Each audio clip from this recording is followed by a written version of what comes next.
आमर दुख्न आँटे यसै मन्छेले घस परे पुरै तैँले त मलाई घोडै बनाउन लागि क्या नि हात दुख्यो भन्ने छ 40 कटे नै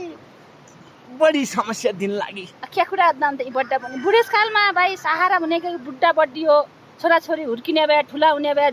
छोरी पहिलो जाने भए छोरो जोइ ल्याउने भए उतिको हुन्छ त अनि तिमीले मुना सेवा नगरिकन कहाँ होला मैले तिमी बिरामी भए सेवा नगरिकन कहाँ होला क्या कुरा दाम त घोडो हुन हुन त हो भन्ने सबैको समस्या त्यही हो भोलि आफू पनि बुढो हुनुपर्छ छोरा पढायो छोरी पढायो बुहारी ल्यायो सबै आफ्ना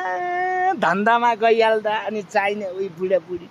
न चिन्ता मान मेरी सुकन देवी चिन्ता नमान लो